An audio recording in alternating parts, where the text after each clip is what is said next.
The Addiction Podcast, Point of No Return, sponsored by Narconon Ojai.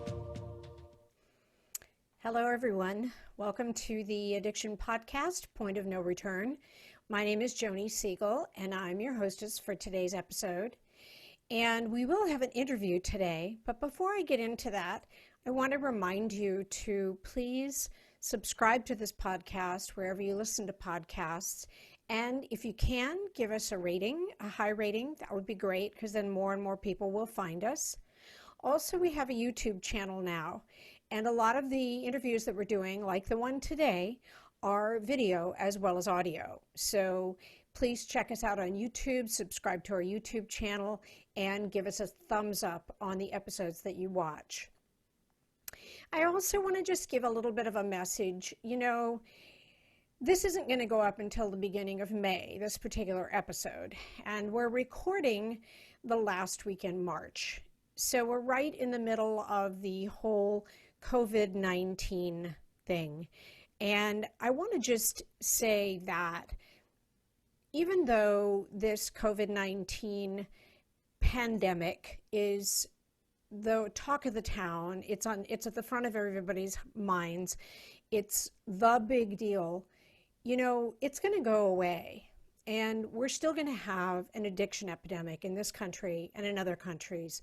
So even though everyone's attention is on the coronavirus, please also put attention on addiction. If you know someone who's addicted, get them into treatment. Get them into treatment now.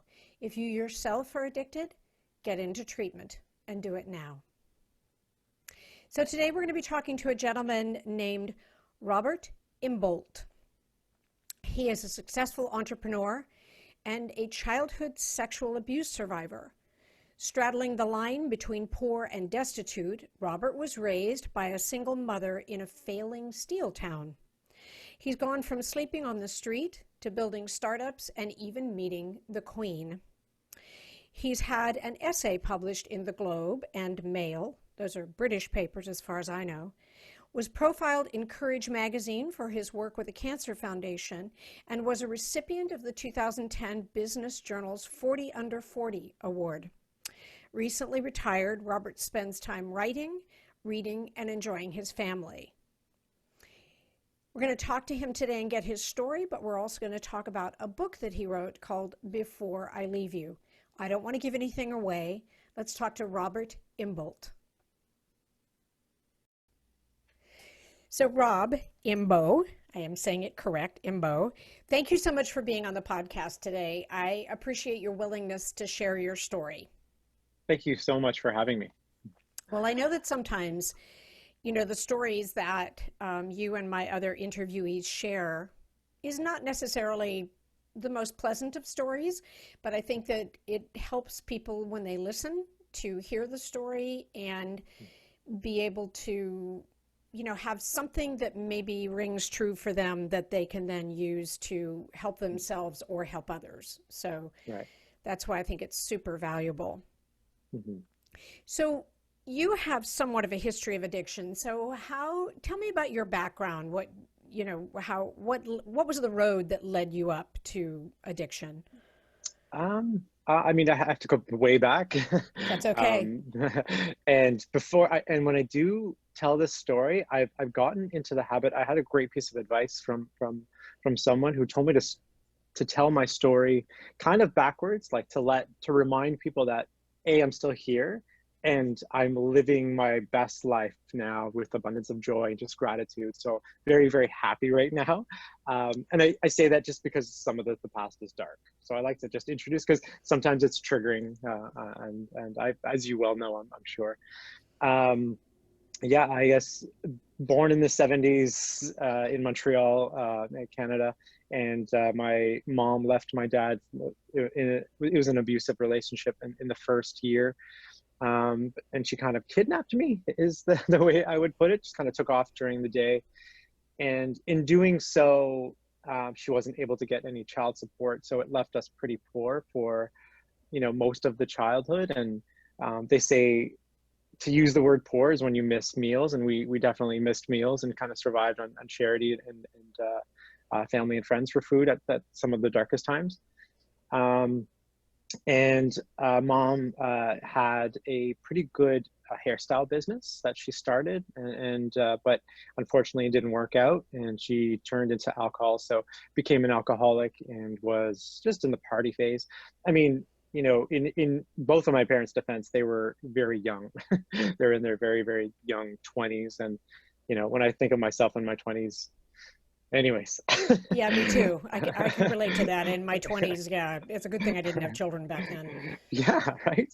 Um, and so I was sort of kind of dragged around at those party stages with mom, and she did get remarried to you know, a nice guy, younger guy who was great with me, but they broke up, and she did end up. My mom hates when I put it this way, but brought home men during, you know, I guess the party stages, and one of those men raped me. I'm, you know, we don't know who. We've done the investigation. We just don't know who. But and you know, I was 8 years old, and I didn't remember it. I couldn't process it at the time, and I covered everything up, and I changed. I just went inside. It's amazing. When I was writing the book, I guess we'll talk about, I have all of my report cards, and you know, it went from bright, taking part, energetic, just and fun to be with, I guess, and turned into daydreamer, doesn't participate, withdrawn, and it's amazing to see the drop off, and you know. And I guess they just chalked that up to being childhood at the time, but it's evident to see it now. So we could say it's date coincident with your being raped, right? Yes, yeah. Wow. And I knew, and so it led to, I think, looking back now, I know that it informed my behavior. It informed who I became, and those days, I was a troubled kid. I was I was just internal. I did not socialize. In my teenage years, I was becoming a bit violent. I was getting in trouble with the law, just stealing things, and always getting caught because I was horrible at it. And probably that was maybe a bit of a cry, you know, I may have wanted the attention. I did see my father twice a year, Christmases and summers. I was living 6 hours away. And when I was 15, I was becoming too much of a handful for my mom. So she sent me to live with dad, and it went from no rules to far too many rules. So that lasted about 18 months. And then I just sort of struck it out on my own, on friends' couches, and so forth. And through those years, actually, I'll continue. So I'll run it through it really quickly. But I just got a series of odd jobs. When I was 19, I got in trouble with the law. I got arrested for extortion. I tried to extort a guy for cheating on his wife. It was ridiculous. There's a whole story behind it, which I discuss in the book. And I remember going to sentencing, and I had just gotten accepted to Carleton University in Ottawa. And the judge said, "This is your chance. All right. So you can either go," and my lawyer just prepared me to go to jail for 2 years less a day. That's what he said. It's like, "That's probably your best." He's like, "I'll bring everything to it." And the judge just saw, he's like, I was doing well in school at that point. I think it was so scared. And I got accepted to these universities. So he just said, "This is your chance. You know, if you mess up, it's on you, and it's gonna come down much harder." And so I took it, and I moved to Ottawa, and fell in love with the city.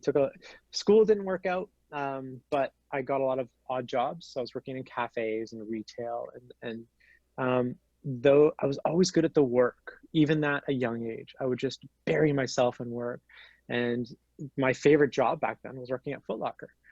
So I loved working with like the public, because it was just sort of micro interactions, you know, no vulnerability, no love.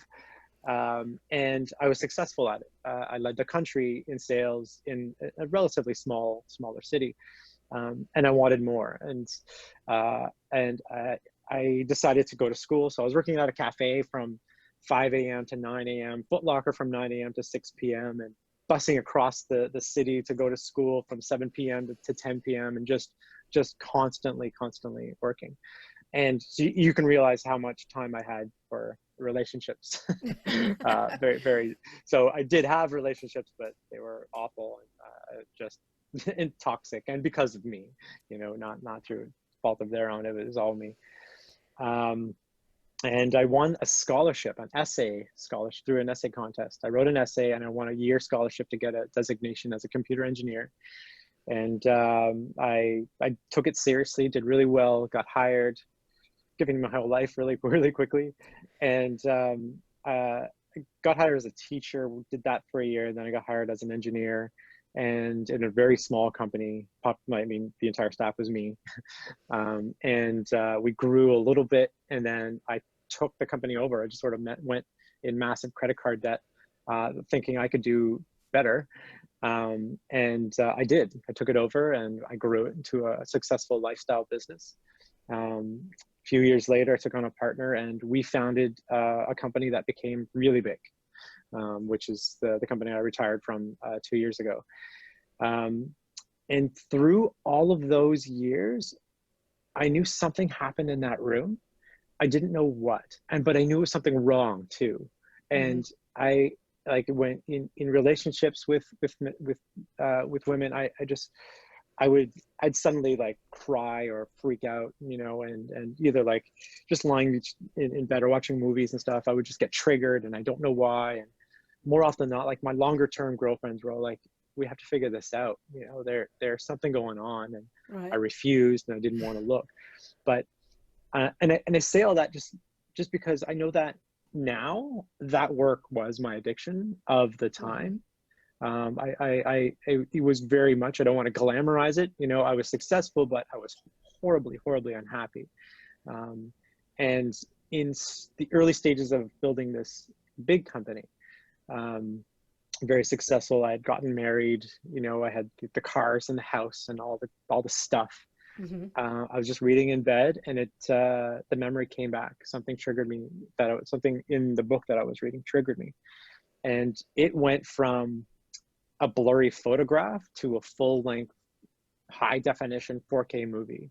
Wow. And I remembered every single moment, the smell, the feeling, my reaction, what I did afterwards. And it was catatonic for 2 days. And my wife at the time just didn't understand.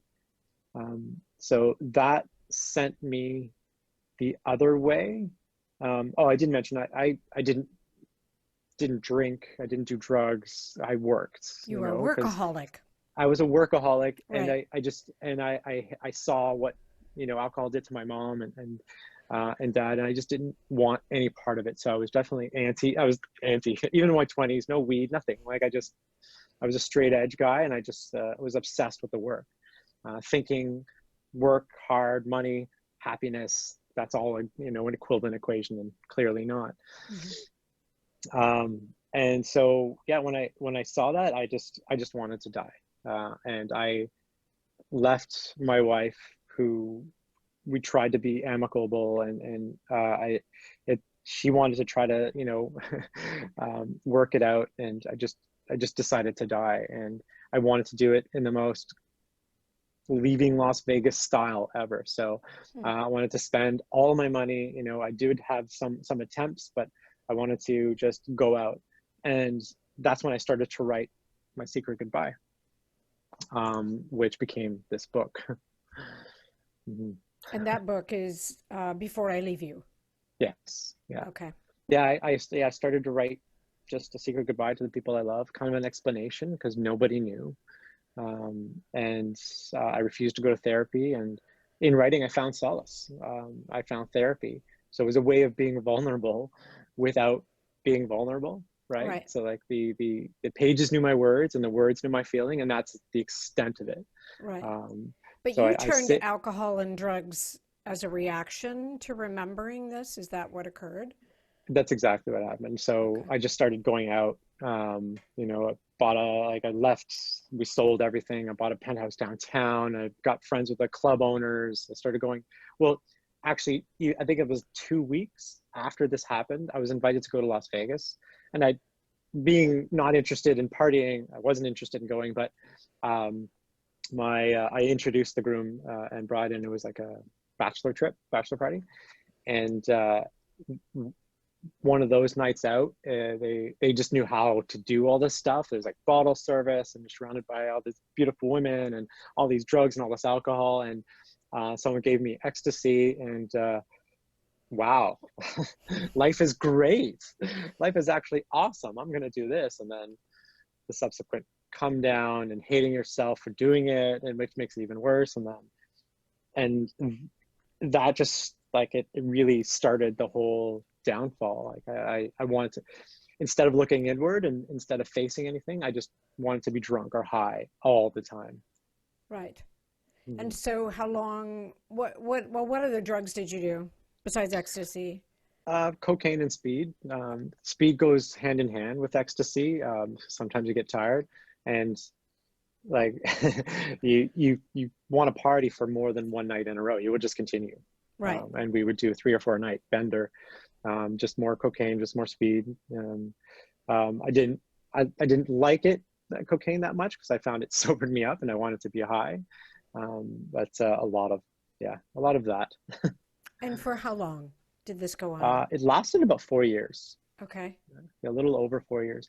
I'm lucky in that when this story became a book, I had my visa statements, I had my Expedia account, and I had my social media. So I had this chronology of ridiculousness that I was able to go. I actually made a chart on where I went, what drugs I did, who I was with, and just sort of like, holy crap. Right. Yeah. So with your background, there's like, we call this podcast The Point of No Return, because we like to focus on when it was that the person goes, oh, I have to change my life, or, I could die. You've got several different momentous points, if you will, and you can exactly pinpoint when you started to do drugs. But what was the point that you reached where you realized that you had to stop? What was that point? Like 3 years in, I had a girlfriend that I met during it, and those party phases, and almost every weekend we just sort of looked at each other and it's like, we have to stop. This has to stop. We have to get better. And there's one point, these are several points. There is one kind of big point that I talk about, but there's a lot of these, we have to stop, Rob. And, glossy-eyed, looking at this beautiful woman who I've drugged down into this drug den of my life. And she's like, I just want to be boring. And because, of course, on social media, we're living our best life, right? We're going to Vegas, we're going to Bahamas, and we're just getting high and doing all this stuff. And so it looked glamorous, and it really, really wasn't. It's kind of like anti-therapy. And we talked about doing it, and we had broken up. I had decided that I was going to end my life, and I've become almost useless at work. I was very, just growing ineffective over time. I thought I was hiding it well, but and you still had your company. This was still your company? Yeah. This is the early stages. I had 2 partners, and so I thought I was hiding it, but clearly was not. Right. You are listening to the Addiction Podcast, Point of No Return. For more information on the podcast, or to reach out if you have a story you would like to share with us, go to our Facebook page by the same name, or you can email us at theaddictionpodcast@yahoo.com, or go to our website, theaddictionpodcast.com, or call us at 727-314-7080. And please remember to subscribe to our podcast wherever you listen to podcasts, and give us a 5-star review. For more information on our sponsor, Narconon Ojai, visit their website at narcononohai.org. That's NARCONONOJAI.org. Or call 1-866-231-5924. That's 1-866-231-5924. 24. Sometimes. The hardest thing about getting someone into recovery is getting them to agree to treatment. Bobby Newman, a certified drug counselor with 30 years experience and an over 85% success rate as an interventionist, has created a series of 12 videos that you can use right now to learn every step to get your loved one to agree to treatment. Call 1-833-918-0008 today and say the word podcast to get a 10% discount. Or go to newmaninterventions.com and type in the word podcast for a 10% discount. This service comes with a free 1-hour consultation with Bobby. And I decided, I'm not sure what got me to do this. I just sort of like, I just want a weekend to think. And I had always loved Thoreau. My friend in high school gave me On Civil Disobedience and Walden, and I fell in love with him, and I decided to go for a drive and go see it. And it's 17 hours away from where I live. So I got in the car and I went to visit my girlfriend whom I just broke up with, and she said, I want to come with you. I'm like, okay. And we drove for 6 days, and no drugs, no alcohol, just whatever, just the two of us. We actually drove back to the apartment buildings where the rape occurred, and it had been gentrified. So, you know, my ground zero had a Starbucks. Like Wow. it was right there, and I was just sort of like, I was upset and happy and weirded out, like at the same time. You know, it was just such a weird thing. And Right. I also spent some time outside, living on the street, when it was like a kind of a bush that I went to visit on that same trip. But anyways, we ended up at Walden, and I just loved it so much. It was like a summer day.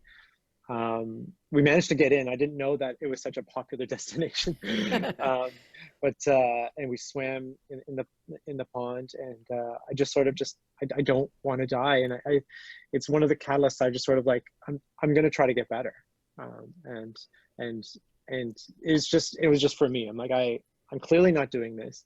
I had already spent all my money, I had nothing left, but it didn't push me, because I thought I would just get depressed because I had no money as well, to push me over the edge, right? So I was burning my own bridge, but it didn't. And so, and then we started to heal, and the healing is hard, right? It's one step forward, 4 steps back, 1 step forward, and if you're lucky, only 3 steps back, or 7 steps back, but you got to take that 1 step forward. Now, when you say that, you mean that you would relapse and then maybe drink or do drugs? Yeah. I mean, okay. More often than not, it was, the Mondays or Tuesdays, you're just hating life just because we were covering, especially if we're doing it, 2 or 3 day bender, right? And trying to like eat again and that sort of thing. But by the time Thursday comes around, there's always a reason. You're itching. And I mean, the context that I was living was my friends, like everyone that I knew, were going out, they're being social, they're partying, so they were all, there's always a reason. There's always a birthday or a grand opening or reopening or what have you. Always a reason to celebrate. And then we couldn't go out. Well, I couldn't go out and have just 1 drink, right? Or just 1 pill, or we think about it, I think I can, but I'm just not one of those people. Right. Because, I'll just have 1, we'll just chill out. And then all of a sudden I'm in the car driving to Montreal for the next 3 days. Like it's, like a 4 a.m. type thing. So we would miss weekends. I say we, because it's, it was the 2 of us. We would just sort of like, let's just miss this weekend. Let's just go away this weekend, just chill out. But then something would happen and we would go, and we had to let go of most of those friendships. Right. So what's your date when you really became clean and sober, or how long ago? Well, so we were mostly clean and sober, by, it would be, I think, October. Well, I know the exact date we went 0 tolerance and never looked back. I don't know the date, but it was the day that my wife had got back from a trip, and we Okay, were so now you're hosting married. You married the oh, girlfriend? sorry. Yes. Yeah. No. Okay. Yeah. I We was going got to say married. there was a wife. Now there's another wife. Okay, The good. same. Yeah. The Okay. same. Yeah. This Okay. one and the same. We were broken up, Okay. and we had gone out and gotten high, and I said, okay, F this. Let's just get married. And she said, okay, but we're going to live the boring life. We're going to get rid of this condo. We're going to no more parties. We're going to buy a house in the suburbs. And so we agreed to do that. I was like, that's awesome. Okay, no more. We did all of that, but we still were partying here and there, and less and less. It went down to like once a month type thing, but that once lasted a couple of days. Right. And fast forward, I guess, about less than a year, and she found out that she was pregnant. And so we just looked at each other. I'm like, all right, zero tolerance. There's a wake-up call. Yeah. There it is. I'm like, Yeah. it's no longer us. Yeah. Right. And we never looked back. I stopped drinking out of solidarity to my friends, but I'm just like, you know what? No, and I didn't have to get into the whole, I'm not drinking. I don't drink anymore. I'm just like, no, it's, she's not drinking. I'm not drinking, it's not really, so I'm just going to not. And I never looked back. Right. And now we have two. How old are your 3-year-old. kids? We have one's about to turn 3, and Wow. one is 2 months. So Vivian and Willow. Yeah. So you guys are 3 years clean and sober. Yeah, a little bit more. So Okay. yeah, so probably like 3 years, 9 months. Yeah, exactly. Okay. Yeah, I got it. Yeah. So you guys never went to rehab? No. I didn't do formal rehab, and I'm definitely not advocating against it. I wish I could have been that strong, and it's funny. I've been asked that before, and I thought after the first time, like, I check up all the boxes. I did it I think more painfully, Right. but my wife and I went from each other's enablers to each other's cheerleaders, and so we were each other's sponsor. She introduced meditation to me, and that turned into a Buddhist practice. I'm very much a practicing Buddhist, and meditate every day. And I did surrender to that greater being, or Right. greater sense of self. And I liked it just because it was a framework for ethics. It's a framework for fatherhood. Right. It's a framework for husbandhood, and it just sort of changed my life. And I even went as far as reaching out to people who I had ostracized, people I loved that I just really screwed over, and reconnected, and they've all been positive, and they've all been supportive. So I've done the steps essentially, and my purpose is always my wife and my girls. So there's no temptation. Right. When I asked you if you done rehab, it was purely to just kind of put that into context in terms of your story. You're not the only person that we have interviewed that didn't go through rehab, and I personally knew someone who had a fairly extensive drug history and didn't go through rehab. It's whatever will help you stay clean and sober. Mm-hmm. And if that needs to be treatment, fair enough. But if it doesn't, and you are, I know you know this, extremely fortunate to have the wife that you have, that you guys could be each other's mentor and each other's sponsor and each other's just terminal, if you will, to get through this. And I think, it's kind of tough, because I think that pretty much anybody could do it the way you guys did it, and yet some people need the treatment, and maybe it's just because they don't have someone like you had your wife and your wife had you. I don't know. Right. I'm not sure I made any sense with what I just said whatsoever. No, it makes okay. perfect sense. And I'm also fortunate in that we had the point of no return. We had our daughter. Right. We had pregnancy. Right. So that changes. That's our get out of jail free card. Yep. Right. We're like, Yep. well, we're gonna go party this weekend. Sorry, no, we're pregnant. We're not doing that anymore. And let the friends, quote unquote friends, fall by the wayside, and the gems stay. Right. The good people stay. Yep. So it was really, really fortunate, in not only having an amazing daughter, Right. but she's turned into purpose, which is something that we all need. We all Yep. need for longevity. We all need for physiology, but and spirituality. But it turned into something more than that, which Yep. is yeah. I love that. I love your story, and I love the fact that you and your wife really turned towards spirituality to, rise above the physical cravings or the need to party. And I think that that's huge. And while I don't disagree with 12-step programs, I think to a large degree that's what they're trying to do. Unfortunately, I think that spirituality takes a different path for different people. And my path is different than yours. And unfortunately, I think sometimes that the 12-step program tries to just teach one path and one path only. Right. That doesn't always work. The young man who was co-hosting this podcast with me was raised Jewish. And so when he was put into a 12-step program, it wasn't something he could relate to in terms of his own spirituality. And I think that spirituality can be different for every single person.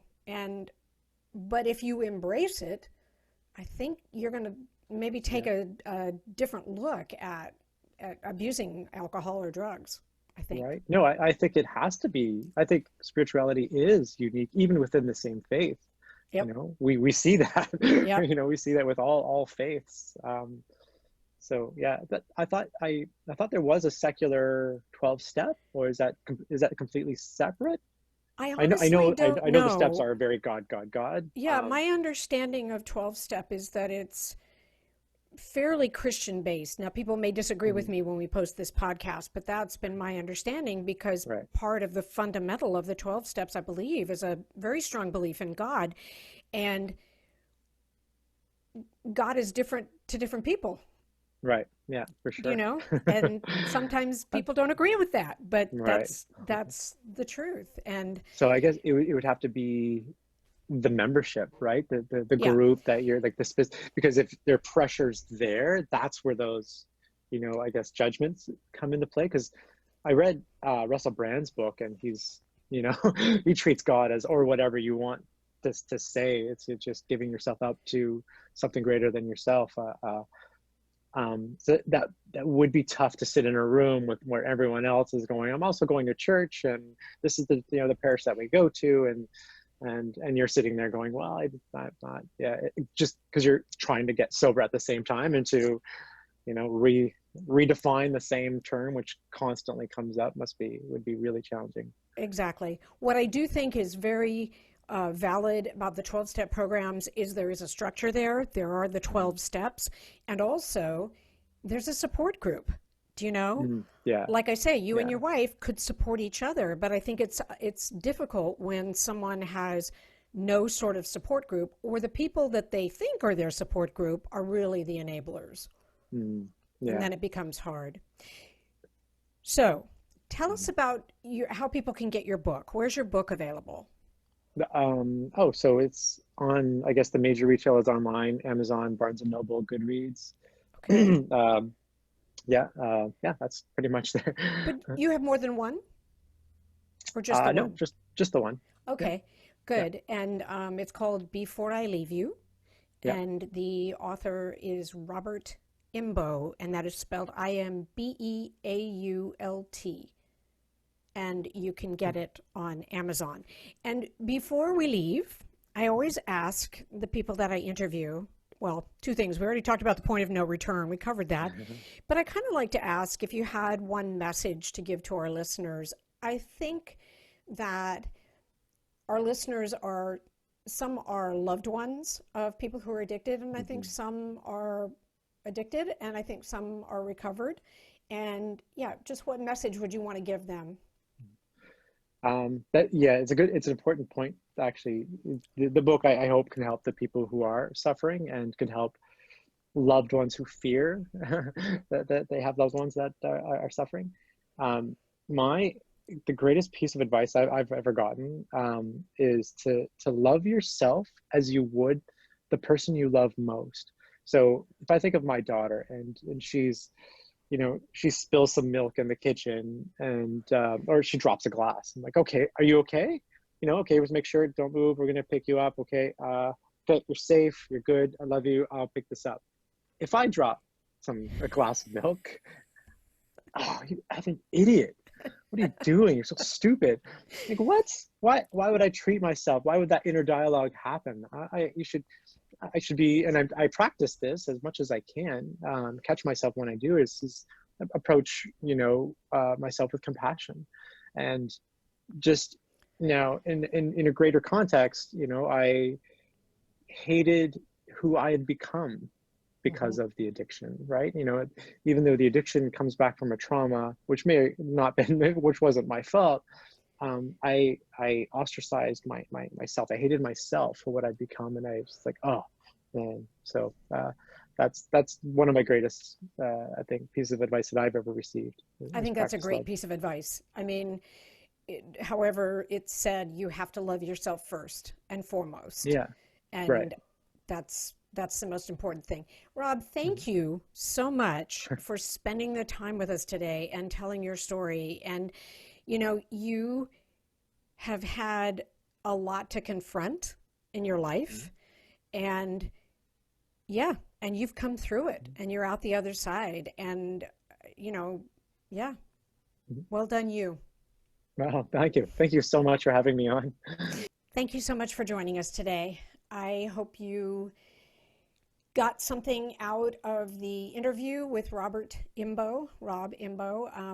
Not a pleasant story in the beginning, but one which is very pleasant now, and he's doing super well now. And I love his story. I love the fact that he's, doing well with his kids and his wife and everything. And so if that gives you who's listening a glimmer of hope that, sobriety is possible, you can achieve it, you can get there, then we've done our job today. We'll be back again next week. Hopefully, by the time this podcast goes up, the whole COVID-19 thing will be majorly gone. If not, stay safe, stay healthy. A reminder to please subscribe to this podcast wherever you listen to podcasts, and please subscribe to our YouTube channel as well. And thank you for being with us. We will talk to you again next week. You have been listening to the Addiction Podcast, Point of No Return, sponsored by Narconon Ojai. For more information on Narconon Ojai, call 866-231-5924 or visit www.narcononojai.org.